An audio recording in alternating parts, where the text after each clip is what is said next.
This is a presentation of an AI to run Mario using a behavioral tree. This project uses a behavioral tree created only for this project. I will first discuss Mario's general behavior, then I will cover briefly the behavioral tree library used, then I will break down the execution flow of the tree.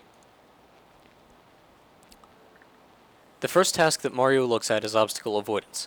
This helps Mario to recognize the areas that are good and bad and whether he will fall or if he will be blocked. The blue shaded region shown is examined to see if there are present obstacles ahead. The green regions indicated on the floor show the floor cells for each column. Mario's approach to enemies is to always attempt to avoid and fireball them, although he will not go back and chase enemies. Mario is very liberal with his application of fireballs, and whenever he's able to use one, he uses one. The red region shown to the right is where Mario searches for ground threats, whereas the yellow region shown is where Mario searches for air threats. Based on the presence of ground and/or air threats, Mario will attempt to evade them. The specific movement of enemies is not tracked, nor are their actual positions noted. The behavioral tree library was created for this project in particular, but it was made extensible enough to be used for other projects.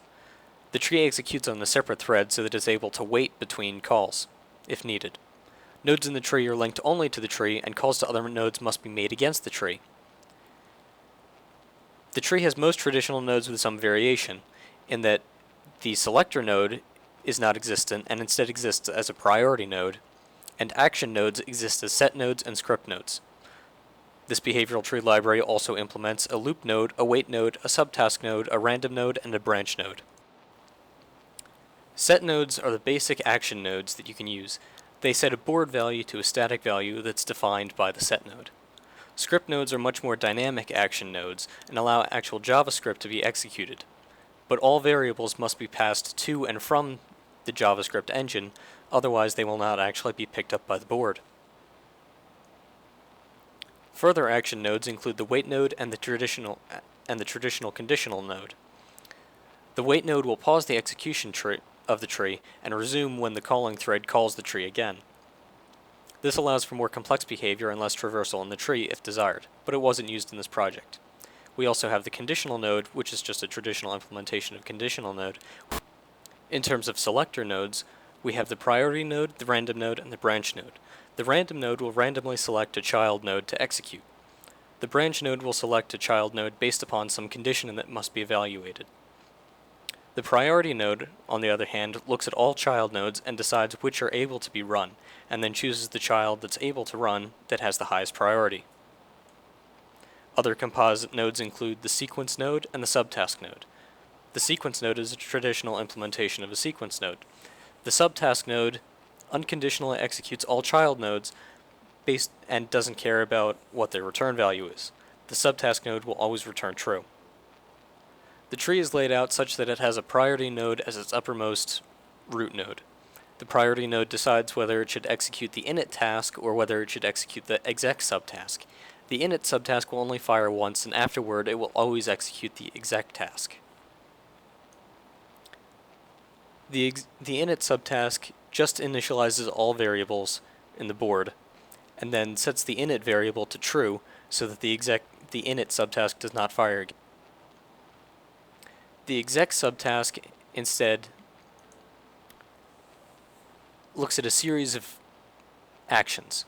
The first thing it does is it sets move right to always be true, and it unsets move left. This way Mario is biased in rightward movement.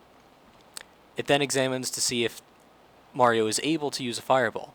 If Mario is able to use a fireball, then he uses one. Otherwise, it sets it so that Mario will not run or use the fireball. Then it calls the subtask for movement. Mario's movement subtask is based upon examining the safety of the particular regions that Mario has examined, and then deciding whether Mario should jump or not. First, Mario checks to see if he's on the ground. If he's on the ground, then it sets the remaining jump time to 0, which is important because Mario has to choose whether the button for jump is pressed or not. Mario examines first to see if the lower area is safe, and if it does, Mario will just proceed forward. However, if it's not, then Mario examines the upper area safe branch. If Mario checks to see if the upper area is safe. If the upper area is safe, then it executes the jump task. Otherwise, Mario will stall or retreat in hopes that in the future, either the upper region or the lower region will be safe and he can proceed. Mario's jump subtask examines to see if Mario is already jumping, and if so, it decrements the jump time value. If Mario is not already jumping, then it checks to see if the jump is possible, if Mario is on the ground and Mario can jump. If that's true, then Mario sets his dynamic jump time variable to be true and jumps. Potential improvements to this project include externalizing the jump time counter from the movement resolution path, externalizing all final button settings from the normal portion of the tree,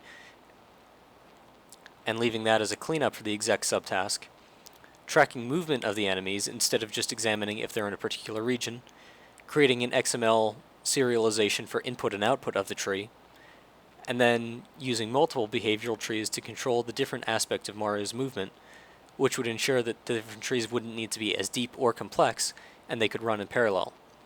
Path prediction and consequence could also be improved so that Mario can examine what will happen if he takes a particular action. Thank you.